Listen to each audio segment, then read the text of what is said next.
Soundation's Beatmaker is one of the quickest ways to sequence beats online. You can drag in samples from the library, even drag and drop samples from your own computer. Today we're going to deep dive into how to really get down to the nitty-gritty and fully use the Beatmaker to its potential. Let's start by setting a project up. You can click the link in the description to instantly open a project without even signing in. We're going to start off by making 2 different Beatmaker channels, and the reason for that is we want to keep our drums and our samples separated. Next, we're going to go to one-shots in the library and find a kick drum to make a basic drum pattern with.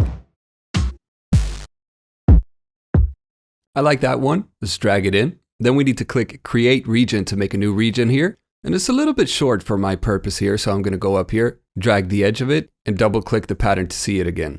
That's good enough. We got 2 bars to work with. Let's make a kick drum pattern here. That's got a nice thump to it. I'm going to speed it up just a little bit. And I'm happy with that. Now we're going to go ahead and make a clip on our second Beatmaker channel. And the reason why we're keeping these separate is that we can work with the drum patterns in smaller increments over time as our arrangement gets a little bit more advanced. I like to keep it tidy, so I'm going to rename my tracks.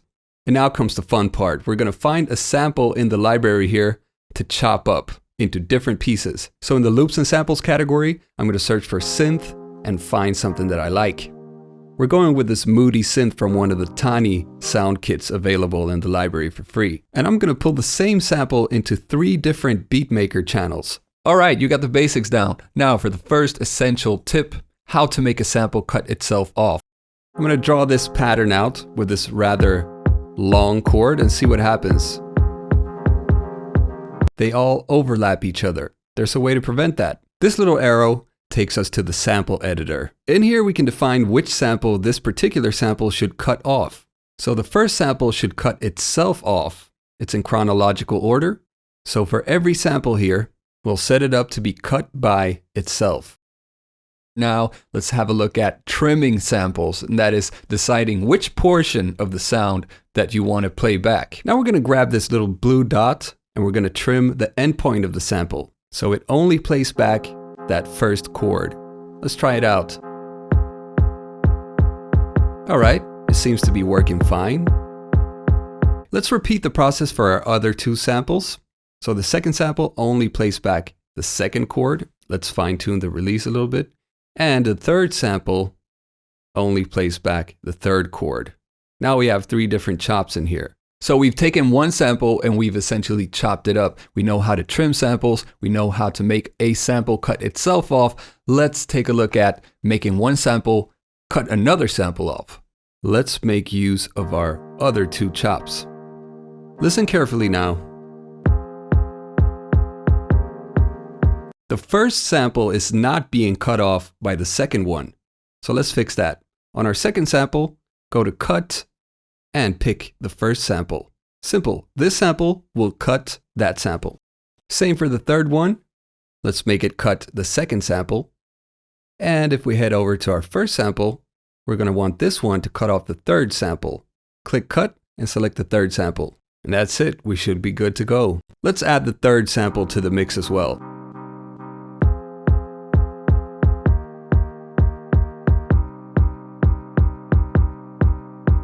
If you want to make your beats come alive, you want to make sure your beat is dynamic. It shouldn't be static, same volume going all throughout the track. You need these subtle differences to make it feel a little bit more vibrant. A tool in the Beatmaker to achieve this is the velocity tool. I'm going to teach you how to use it. Check it out. As the song progresses, I'm going to add a hi-hat to this pattern. So in the library, I'll just search hi-hat and see what comes up. Go into loops and samples, and I'm going to filter it by trap, because that's the type of character I want. Short and snappy. You can pick whatever you want, of course. Let's pull it into the second slot. And now I'm just going to draw a random pattern here. Let's solo this channel and hear what it sounds like. The pattern is all right, but it's very stiff. So let's do something about that. Activate velocity mode and change the velocity or volume on some of these hi-hat steps. This will make it much more dynamic. More groove, a little bit less ear fatigue. That's great. Can we make it even more exciting? Yes, we can. Activate rolls right next to velocity. It's the latest mode in the Beatmaker, allowing you to divide each step by simply clicking it one or more times.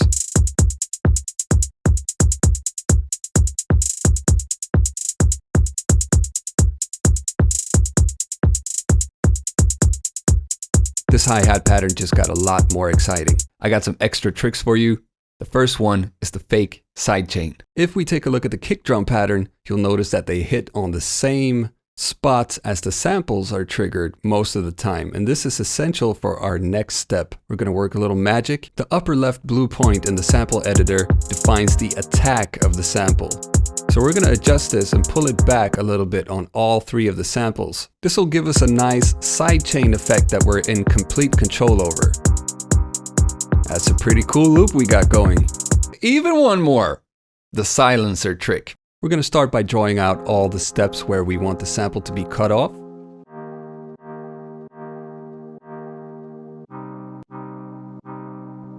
Activate the velocity mode when we're done, and then pull it all the way down.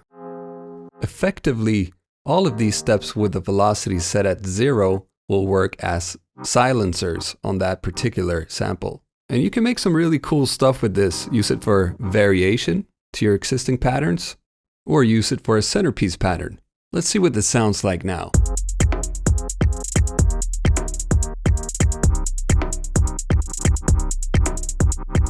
Hopefully you're a bit more confident with the Beatmaker now to make your own original beats and, knock it out the park. Thank you for watching this tutorial. Check out our other tutorials. Check out the template in the description. Most of all, just have some fun making music. See ya.